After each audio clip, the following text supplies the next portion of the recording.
Bismillahirrahmanirrahim. Alhamdulillahi robbil alamin. Assalatu wassalamu ala sayyidina Muhammadin va ala alihi va ashabihi ajma'in. Amma ba'd. Assalomu alaykum va rahmatullohi va barakatuh. Alloh subhanahu va taolo sayyidul ayyom va hajjul masakin bo'lgan juma kunida qilayotgan ibodatlarimizni qabul qilsin, duolarimizni ijobat qilgan bo'lsin. Inson hayotida savobli amal qiladi, gunoh amal qiladi. Albatta savobli amallarini dunyoni o'zida beradigan samaralari bor, oxiratda ko'rsatadigan natijasi bor. Xuddi shunga o'xshagandek qilayotgan gunohlarimizni ham dunyoda siz bilan bizga ko'rsatadigan, beradigan samaralari bor. Hamda oqibatda uning bir natijasi, xulosasi bo'ladi. Bugun sizlar bilan inshaalloh qilgan gunohlarimiz bizga dunyoda qanday bir natija olib kelishi haqida bahs qilgan bo'lamiz. Birinchidan, inson gunoh qilar ekan, Alloh taologa osiy bo'ladi. Alloh taoloning g'azabiga uchraydi. Gunohni birinchi bo'lib bandaga olib keladigan musibati bu Alloh taoloning g'azabi. Va eng katta musibat ham shunda. Dunyodagi faqirlik, kasallik, xotirjamlik yo'qolishilar ham bor, lekin Allohning g'azabini oldida dunyodagi bu musibatlar hech narsa bo'lmay qoladi. Alloh taolo shunday deb marhamat qiladi. Astagfirullah. Kulu min tayyibati ma razaqnakum va la tatghaw fihi fayahilla alaykum ghadabi faman yahlil alayhi ghadabi faqad hawa. Sizlarni bahramand qilgan pok rizqlarimizdan yenglar va ularga shukr qilmaslik bilan haddan oshmanglarki, u holda ustingizga mening g'azabim tushar. Mening g'azabim kimning ustiga tushar ekan, u muhaqqaq halok bo'ladi. Allohning g'azabiga uchraganlar kimlar? Yahudlar. Allohning g'azabiga uchragan kimlar? Munofiqlar. Ular dunyoda ham, oxiratda ham halok bo'lishida shubha yo'q. Alloh taolo hadis qudusida shunday marhamat qiladi. Men Allohman. Mendan o'zga iloh yo'q. Agar menga itoat qilinsa, men rozi bo'laman. Agar menga osiylik qilinsa, albatta g'azablanaman. Agar g'azablansam, la'natlayman. Agar la'natlasam, 7-farzandigacha yetadi. Ya'ni bir banda Alloh taoloning g'azabiga uchraydigan bo'lsa, Alloh uni la'natlaydi. Alloh u bandani la'natlagan bo'lsa, bu la'nat faqat o'zida emas, 7-zurriyotigacha borib taqaladi. Shuning uchun gunoh qilishdan ehtiyot bo'laylikki, bu faqat o'zimizga emas, farzandlarimiz emas, nabiramiz hattoki ana shu 7 pushtimizgacha yetib borishiga xavfi bor. Ikkinchidan, gunoh qilgan odamni mu'minlar yomon ko'radi. Imom Shofiy aytadilar, sizlardan biringiz o'zi sezmagan holida mu'minlarning qalblari uni la'natlashidan ehtiyot bo'lsin. Ya'ni o'zingizlar bilmagan holda mu'minlarning qalbi sizlarni la'natlab qo'ymasin, ehtiyot bo'linglar dedi. Mu'minlarning qalbi qanday la'natlaydi bizni, biz bilmagan holda deb so'ralganda javob berib aytdilarki, u Allohga osiy bo'lgani sababli Alloh taolo mu'minlarning qalblariga unga bo'lgan karohiyatni solib qo'yadi. Mu'minlarning qalbi karohiyatli ko'radi, uni la'natlaydi. Xuddi shuni aksi bo'lgan ma'noni ko'ramiz. Alloh taolo agar bir bandani yaxshi ko'rsa, Alloh Jibrilga aytadi: "Ey Jibril, men falonchini yaxshi ko'rdim. Siz ham yaxshi ko'ring." Jabroil alayhisalom yaxshi ko'radi. So'ngra Jibril aytadi: "Ey samo ahli, ey malaikalar, Alloh falon bandani yaxshi ko'rdi. Sizlar ham yaxshi ko'ringlar." Ular ham yaxshi ko'radi. Samo ahli yer ahliga aytadi. Yerda kim yashasa, samo ahli ularga qarab, "Ey yer ahli, Alloh falon bandani yaxshi ko'rdi. Sizlar ham yaxshi ko'ringlar" deydi. Yer yuzida yashayotgan mahluqotlarning qalblariga ana shu bandaga nisbatan mehr, muhabbat solinadi. Tanimaysiz kimligini. Bunday qaraysizda, istarasiz siz ekanmi deysiz. Haligi odam bilan bir gaplashkiz keladi. Haligi odam bilan bir ulfat bo'lgiz keladi. Endi aksincha, agar Alloh taolo bir bandani qilgan gunohlari tufayli yomon ko'rganidan keyin Jibrilga aytadi: "Ey Jibril, men falon bandani yomon ko'rdim. Siz ham yomon ko'ring" deydi. Jibril alayhisalom samo ahliga aytadi: "Ey samo ahli, Alloh falon bandani yomon ko'rdi. Sizlar ham yomon ko'ringlar" deydi. Samo ahli yer ahliga aytadi: "Ey yer ahli, Alloh falon bandani yomon ko'rdi.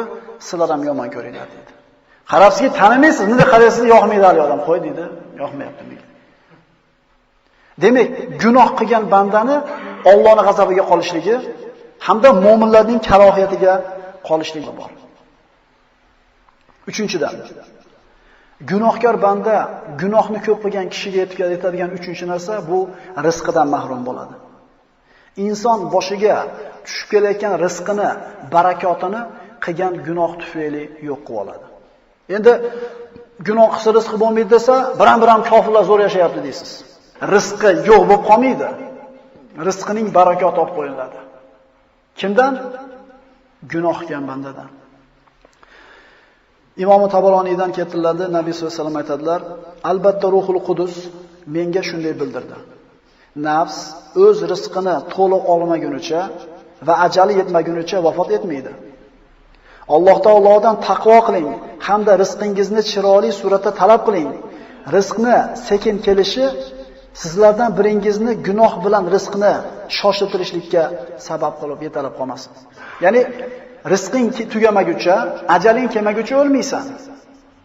Shu rizqingni Alloh taolodan taqvo, ibodat qilib, duo qilib talab qil. Endi rizqing ozgina kechikib kelayotgan bo'lsa, rizqing kalta bo'lsa, qo'lingda ozgina yo'q bo'lib qoladigan bo'lsa, men ko'paytirib olaman, zo'r yashashim kerak deb turib, gunoh ishni qilib rizqini shoshiltirma. Falonchi pul olgan ekan, prosentga pul olgan ekan, bir marta aborot qilib turib, qaytarib beribdi, mana shu bilan zo'r bo'lib ketibdi. Deb turib sen ham olasan suxurlikka pulni. Shu bilan xor bo'lishligini boshlanishi shu. Uyini sotasan, xonamoningni aylasan, ko'chada qolasan. Shuning uchun hadis qudusida aytilyaptiki, rizqing tugamay turib, ajaling kelmay turib o'lmaysan. Shu rizqingni chiroyli Allohga qullik qilib turib so'ra. Endi ko'proq kelsin, tezroq kelsin, kattaroq kelsin deb turib haromga kirishib olmagin. Chunki rizqingga yozmagan bo'lsa bu narsa kelmaydi. Biz qilgan gunoh tufayli keng mo'l oqib turgan rizqidan mahrum bo'lib qolganlar haqida ozgina so'z yuritamiz.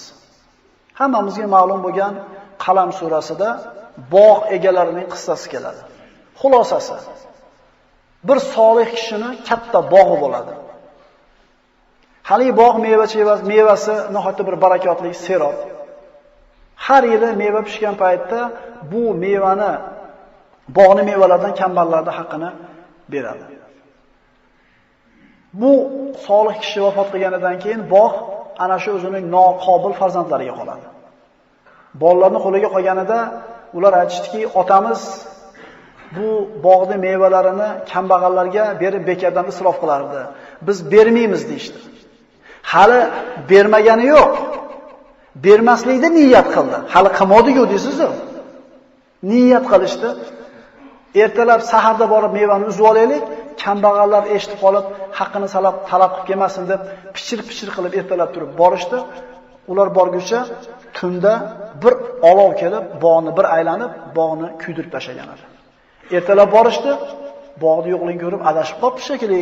Biz boshqa joyga kelib qolib shekilli deyshuvdi. Yorishganda kun qarasa, bog'lar kuyib bo'ldi. Otalari Allohga itoat qilib, bog'dan foydalanyotdi, barakot bor edi. Farzandlar gunoh qilishuvdi, naqqina bog'dan mahrum bo'lib qolishdi. Demak, inson qilgan gunoh tufayli rizqini barakotidan mahrum bo'lib qolishi bor. Alloh taolo Kahf surasida ana shunday bog' egalaridan biri qilgan gunohi tufayli rizqidan mahrum bo'lib qolgani haqida xabar beradi. وَضْرِبْ لَهُمْ مَثَلَ الرَّجُلَيْنِ جَعَلْنَا لِأَحَدِهِمَا جَنَّتَيْنِ مِنْ أَعْنَابٍ وَحَفَفْنَاهُمَا بِنَخْلٍ وَجَعَلْنَا بَيْنَهُمَا زَرْعًا. Bu yerda ikkinchi bog' egasi bog'dan mahrum bo'lyapti. Ey Muhammad, kofirlarga ikki kishi haqidagi masalani keltiring. Ulardan biri uchun 2 uzumzor bog' qilib, u ikkisini xurmozor bilan o'ragan va o'rtalarini ekinzor qilgan edik. Ya'ni ikkita bog' uzumzor, atrofini xurmolar bilan o'rab qo'yganmiz. Har ikki bog' hosillari bekamni ko'z berar. Biz ularning o'rtasidan bir anhor o'tkazgan edik. Ya'ni egizak bog'. Daryoda bu tomonida uzumzor, atrofida xurmolari bilan, bu tomonida ham uzumzor, xurmolari bilan, ekin-tikinlari bilan. Mana shunday keng rizq bergan Alloh. Yana uning o'sha kishining moli davlati ham bor edi. Bas u birodariga maqtanib, mening moli dunyoyim senikidan ko'proq va odamlarim kuchliroq, quvvatliroq dedi. Va kofirlik bilan o'ziga zulm qilgan holda bog'iga kirar ekan aytdi. bu bog' mening moli davlatim. Hech qachon yo'q bo'lmaydi. Va qiyomat ham qoyim bo'lmaydi deb o'ylayman. Qasamki, agar Parvardigorimga qaytarilsam, bundan ham yaxshiroq oqibat baxtni topaman. Ana shu yer turgan mevasini, bog'ini bir og'iz so'zi bilan o'zidan ketishligiga sabab bo'lib qoldi. Qiyomat bo'lmaydi deb o'ylayman, kofir bo'ldi. Agar bo'lsa ham Allohning oldiga boradigan bo'lsam, bundan ham yaxshiroq oqibatni topaman dedi. Birodar unga xitob qilib dedi: "Sen o'zingni asli nasling bo'lmish odamni tuproqdan, so'ng nutfa bir tomchi suvdan yaratib, so'ngra uni inson qilib rostlagan zot Allohga kofir bo'ldingmi? Men esa u Alloh Parvardigorimdir deyman va Parvardigorimga hech kimni sherik qilmayman. Sen bog'ingga kirgan paytingda Alloh xohlagan narsagina bo'lur, bor kuch-quvvat yolg'iz Alloh bilandir desang edi. Agar sen meni moli davlat va bola-chaqa jihatdan o'zingdan kamroq deb bilsang, shoyatki Parvardigorim menga seni bog'ingdan yaxshiroq bir bog' ato etar. Sening bog'ingga esa osmondan chaqmoqlar yuborur, bas u sip-siliq yerga aylanib qolur. Yoki uning suvi yerga singib ketib, sen uni istab ham topa olmay qolursan. Dar haqiqat uning meva bog'i halok qilindi. O'zi esa huvlab qolgan ishkomlarni ko'rib va ularga sarflangan narsalarni o'ylab, chappak chalganicha, afsus nadomat chekanicha, qaniydi endi men ham Parvardigorimga hech kimni sherik qilmaganimda deb qoldi. Berganida Allohga hamd aytishdi, o'rniga qiyomat yo'q deb o'ylayman deb osiy bo'ldi. Gunohkor bo'ldi, naqqina bog'idan ajrab qoldi. Shuningdek, uning uchun Allohdan o'zga na biron yordam beradigan jamoat bo'ldi va na o'ziga o'zi yordam beruvchi bo'ldi.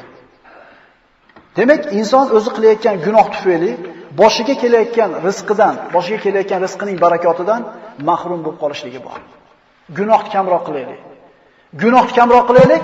Ozroq mehnat qilsak ham Alloh taolo yetkazaverar ekan.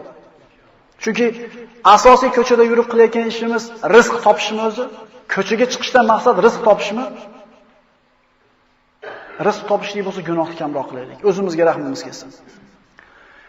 Gunoh siz bilan bizni ilmdan mahrum qiladi. Bu narsani o'qidingmi? Yo'q, kallamga kirmayapti. Bu narsa esimdan chiqib qoldi. Mana shu bilib qo'yaylik, biz siz bilan biz qilgan gunohlarimiz sababli kallamizda turmaydi yoki kallamizga kirmaydi. Biz aytamiz, yosh bola 4 marta o'qib yotlab oladi. Kattalar aytamiz, endi biz kallamiz ko'p narsalar bilan to'lib qoldi-da, o'shuning uchun yo'q. O'sha yosh katta bo'lganda ham zo'r o'qiyotganlar bor. Biz nimaga katta bo'lib kallamiz olmay qo'ydi? O'z-o'zidan javob chiqyaptiki, gunohni ko'p qiladigan bo'lib qoldik. Kichkina go'lak bolaga ko'z zinosi yozilmaydi. Kichkina bolaga umuman gunoh yozilmaydi. Gunoh qilmaydi, toza mana kallasi, qalbi kallasi toza. Shuning uchun 2 marta o'qib yotlab olaveradi. Endi o'sha zo'r zehnli bolani 30 ga kirgandan keyin, ko'chaga qo'yib borib katta qilganingizdan keyin yotlattirib ko'ringchi. Men ham maktabda qanaqa o'qirdim?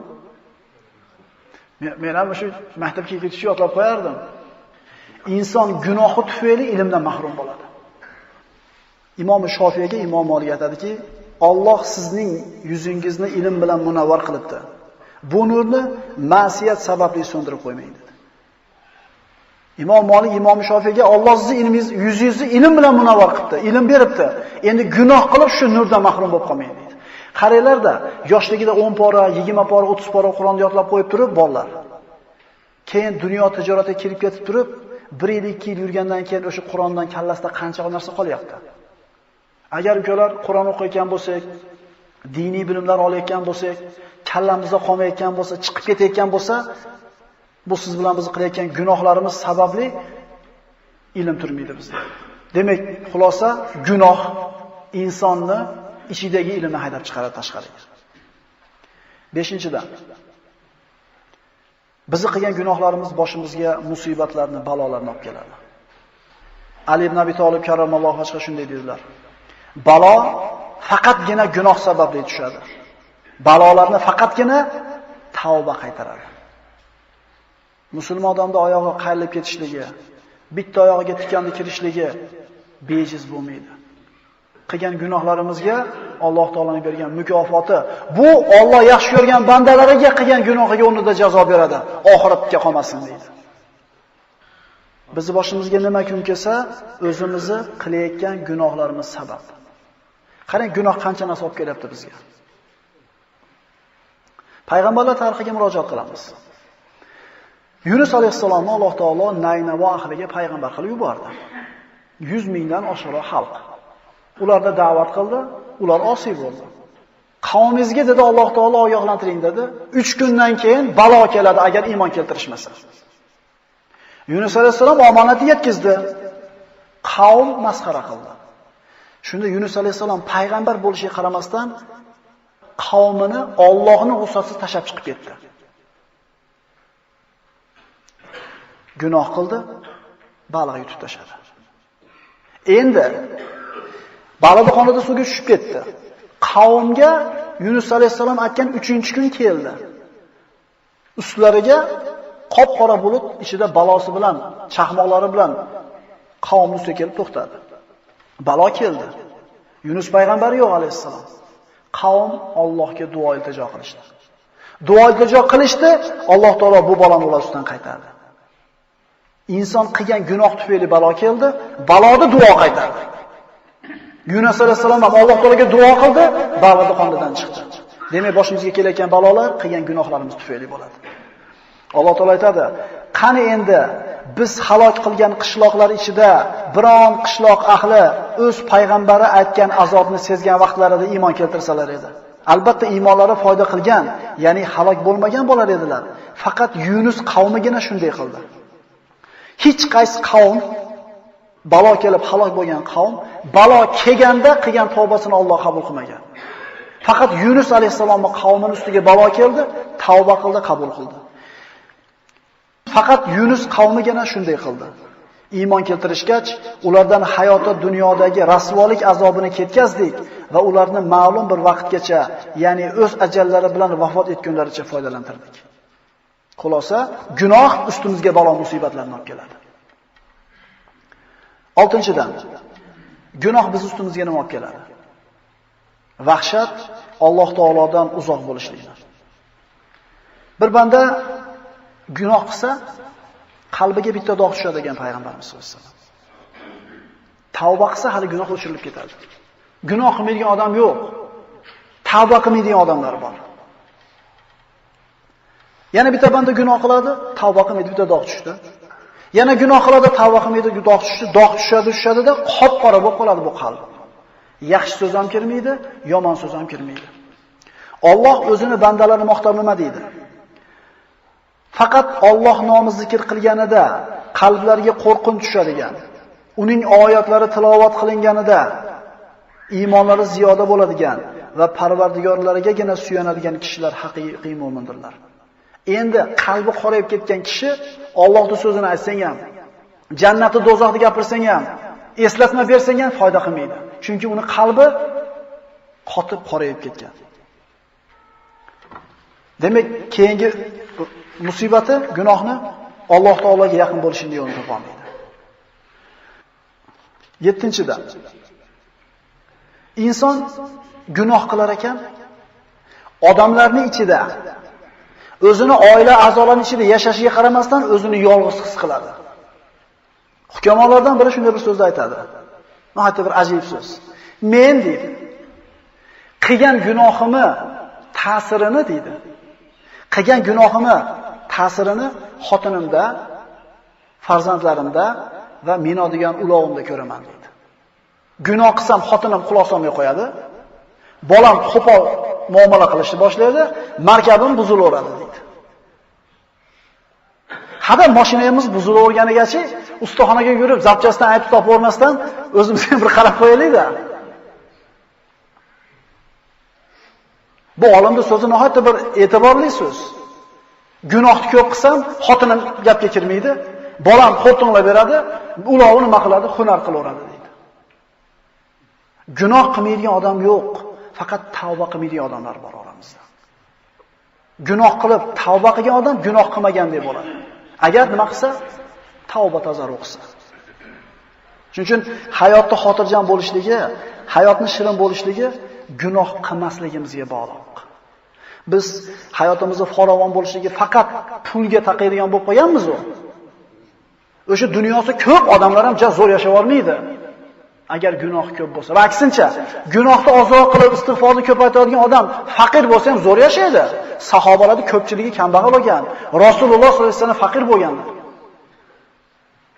Hayotimizda shirin bo'lishini xohlaymizmi? Gunohni kamroq qilaylik. 8-dan. Gunoh insonni yuziga hamda qalbiga qaroligini olib keladi. Ibn Abbos roziyallohu anhu aytadi: Gunoh sababli yuzda qarolik, qalbda zulmat, odamlarning qalblarida kalohiyat, jasadda zaiflik va rizqda tanglik bor. Gunoh sababli. Toat sababli esa yuzda yorug'lik, qalbda nur, odamlar qalbida muhabbat, jasadda quvvat va rizqda kenglik bor. Kasal bo'laverayotgan odam bir qator gunohlarni qarab ko'rsin. Yuzi qaro bo'layotgan, qalbi qaro bo'layotgan insonlar mana hech kimga sir emas endi. Hammamiz shu zamonda yashayapmiz. Fohishani ko'rganmisizlar? Yuzida rangni ko'rganmisizlar? Siz bilmaysiz uni fohishaligini. Yuziga shunday qarasda, "Uning rangi g'alati-da" deysiz. Usmon ibn Affon roziyallohu anhu davrida bir kishi kirib keldi majlisga. Ikkinchisi keldi, uchinchisi, to'rtta 5 ta odam o'tirgandan keyin Usmon ibn Affon aytayaptiki, "Hozir majlisimizga ko'zida bir zino asorati bilan bir odam kirib o'tirdi" dedi. "Ya Amiral Mu'minin, payg'ambardan keyin vahiy kelyaptimi?" dedi. "Qayoqdan bildingiz?" dedi. "Mo'minning farosati" dedi. E'tibor beringlar-da. Aroqxo'r odamning yuzida qanaqa rang bo'ladi? Gunohni tinmasdan qilayotgan odamlar yuziga qaranglar-da, alomatlari bor. Gunoh inson yuziga qarolik, qalbiga zulmat olib keladi, rizqiga tanglikni olib keladi. Masalan, aytinglarchi, shu aroq ichishlik nihoyatda urf bo'lgan xalqlarning ichida ham tinmay aroq ichadigan odamni kim yaxshi ko'radi? U mo'minlar orasida emas, shu aroq oddiy narsa bo'lgan odamlar ichida. O'sha fohishabozlik bilan shug'ullangan odamni kim yaxshi ko'radi? Gunoh inson yuziga shunday qarolikni olib keladi. Shuncha dalil aytilindi. Kifoya qilar gunoh qilmaslikka. Kifoya qilmaydimi? 9-dan toatdan mahrum bo'ladi. Gunohni ko'p qilgan odam toat ibodat qila olmaydi. Masalan, ertaman bomdodda jamoatda o'qiyman deydi. Tong otadi, himmati pasayib ketadi. Ertaga Xudo xolasa roza tutaman, dushanba, payshanba deydi. Ertaman bo'ladi. Ertaga falonchi xolamizni ziyorat qilaman deydi. O'sha kun kelgan paytda nima qiladi?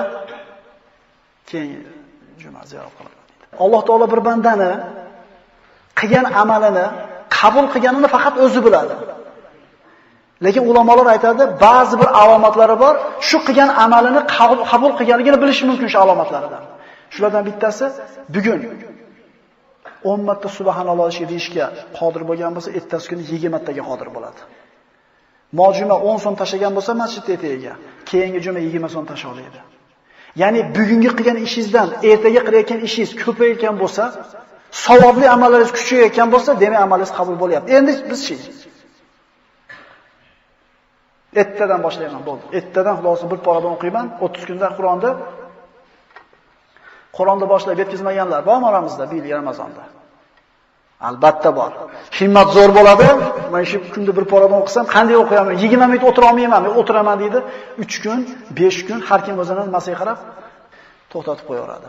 Demak, gunoh qilishlik insonni toat ibodatdan mahrum qiladi. 10-dan doimiy suratda kishini gunoh qilishlikka tortib turadi. Bitta yolg'on gapiradi. Gunoh. Endi bu gunoh yana bitta gunoh tortadi. U yolg'onni yopish uchun 3 ta gunoh yolg'on gapiradi. Alloh bergan kuniga rozi emas. O'zi gunoh shu. Rozi bo'lmaganligidan zo'r yashab ketaman deb turib, prosentga pul oladi, ikkinchi gunoh. Prosentga pul olgandan keyin davomini bilasizlar. Gunoh qilayotgan odam bitta gunohi ikkinchi gunohini tortib turadi. Bitta olib qo'yingmi deydi, ko'ngil uchun deydi. Hali majlisga kirsa, bitta olib qo'ying deydi. Bitta olib qo'yadi. Ha, jub bo'lsin deydi. Ikkita olib qo'yadi. Shu bilan nima bo'ldi? Ketdi. O'zi asli o'sha majlisga kirmasligi kerak edi. Aroq borligini ko'rgandan keyin turib chiqib ketish kerak edi. Allohdan qo'rqqan odam. O'tirdimi? Bitta gunohida endi ulanaveradi. Demak, gunoh qilishlik keyin yana gunohni ko'payishiga sabab bo'ladigan ishlardir. 11-dan Alloh taoloning nazdida past bo'ladi. Mo'min odam aziz Alloh uchun. Qachonki gunoh qilar ekan Alloh taolo nazdida past bo'ladi. Agar biz gunoh qilmasdan, agar gunoh qilib qo'ysak ham istig'for etib kechirim so'rasak, Alloh bizni aziz qilsa, bizni balo-uqubatlardan, musibatlardan albatta chiqaradi. Biz istig'for etsak, Alloh gunohimizni kechiradi, duolarimizni ijobat qiladi. Boshimizdagi tashvishli kunlarda albatta Alloh taolo ko'taradi. Faqat gunohni kamroq qilaylik. 12-dan insonning qalbida xorlik bo'ladi. Subhanalloh, eng chiroyli kiyimni kiyib, eng qimmat mashinani minib, odamlarni haybatlantiradi-yu, lekin xor. Chunki gunohni tinmasdan qilayotgan odamning qalbida qilayotgan gunohini xorligi doim turadi. Biladi odamlarga zulm qilib pul topayotganligini. Biladi odamlar qarg'ayotganligini. Biladi bir kun javob berishlik kerakligini. Jahannamga ravona bo'lishini biladi-da, zo'r ko'rinishi hayotda yashab turib, ko'rinishi zo'r bo'lgan hayotda yashaydi-yu, lekin xorligi qalbida bo'ladi ularning. Gunoh qilgan odamning qalbida doim xorlik bo'ladi. 13-dan insonning aqli doim kamayib, pasayib turadi. Ulamolardan biri aytadi, kim Allohga osiy bo'lsa, uning aqlidan bir qismi uchadi, qiyomatgacha qaytib kelmaydi. Imom Shofiy qissasini aytganmiz. Imom Shofiy shunaqa zehni zo'r o'tkir bo'lgan. Hozir aytib turadi, 100 ilm bilan munavvar qilib gunoh qilmang deyapti Imom Malik. Imom Shofiy bir marta o'qib yotlar ekan. Bir marta o'qib yotlar ekan. Hattoki qo'lini mo'biyatga qo'yib turib, mo'biyatda o'qib olib, yana buni to'sib ochar ekan. Chunki orada bitta so'zni bu yoqqa o'tkazib qo'ysa, miyasiga yozilib qolar ekan, xuddi qog'oz bilan yozgandaqa. Shunaqa zehni zo'r bo'lgan. Bir kun ustozining oldiga keladi, bir marta o'qisa yodlanmayapti. 2 marta, 3 marta o'qib turib yodladi. Ustozga qarab turib, "Ustoz, menga nima bo'ldi?" desa, "Hozir kelayapti, nima ish qildingiz?" dedi. Uydan chiqib ustozining oldiga kelguncha bo'lgan yo'lda bir o'ylansa, bir ayol kishini tovoni ochilib qolgan ekan. U davrda ayollar hammasi avratini to'sib yurgan. Tovoniga ko'zi tushib qolganiga kallasini 50% ishlamay qolyapti. Endi bizga Allohning rahmati bo'lsin. Allohning rahmi kelsin, uylarda topib boryapsizlar ham.